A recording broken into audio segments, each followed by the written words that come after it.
morning, everyone. I wanted to share something with you really quickly before you start your day and your exercise and your practice, and that's basically isolation work. And isolations are basically anything that's on body where you basically have to keep your body still and basically just use your arms to make little movements. So what I'm going to be teaching you today is how to move your arms to do all this stuff. Really quickly, try to dance to different types of music because it's going to help you get the rhythm that you want. Because some music is going to really require you to be very, very smooth with your transitions, and you need to be able to control how much the hoop kind of swivels in your hand. Because there's a difference between a firm grip and a loose grip, and a firm grip and a looser grip until it's all the way loose. So it's going to require you to at least practice your hand grips in both hands, and also just to build that muscle memory up and the music tempo up in your head.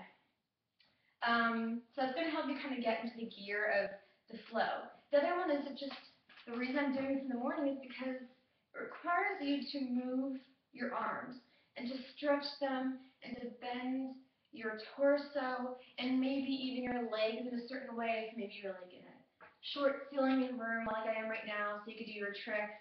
So hula hooping is a low impact sport, which means, or activity, which means that you can really go as far out and stretch as you want.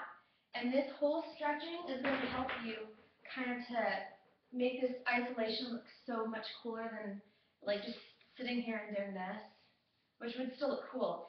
So basically, move around. The more that you're moving around, the more you're moving with the beat of the music, and it starts to become a little easier if you try to imagine that you're good at hip hop. So if anyone saw my video from last year's while you were away at hoop camp video, so sad. So basically, with hula hooping and isolations and small hoops, you can do it different ways. There's isolation with your hand forward and your hand backwards, so it's a little bit harder. There is doing inside grip like this, and then outside grip, which is this. There's like going to the left and then going to the right. There's going to the bottom and then flipping, going another flip, and then there's doing two hands together, up, side, up, which requires you to really swivel your hand as well and know how to control it. And then there's crossing your arms.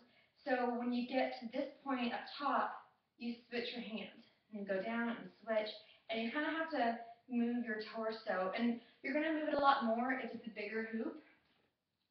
And I do recommend isolations in general. Try doing them with a beginner hoop because it's a lot easier. You really get the hang of it.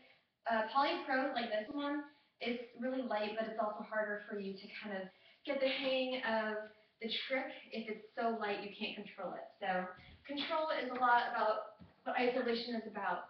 And then another thing that you could do really quickly is to cross your arms on top of it.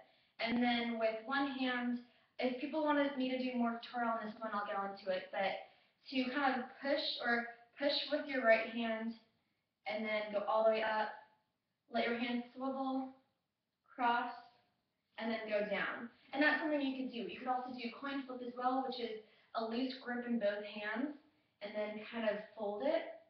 And then if you want to, since your arm is like it's got kinetic, I think it's, or stored energy in there, you can swivel your wrist out. So swivel it out like that. So you can swivel it out and then do another coin flip if you want to. So my whole thing with this video is really pretend like it's the morning and you're just stretching and reaching and moving and dance that kind of different music during your practices because you're going to be able to move your arms in a certain way, get your body in tune with it. And if you practice isolations on a bigger hoop, even if it's heavier, even if it's a beginner one, it's going to build your muscle memory up enough to grasp it and know when to control how hard you're pulling the hoop. So if you can see the slow difference in speed, you'll see that it's a lot different with my grasp. And also another trick, by the way, for isolations is to look through the hoop. Don't look at the hoop because you're going to be like, whoa, like what? So look through the hoop. And then I I think that's it as far as isolations for today and how to get better at them. Talk to you guys later. Bye.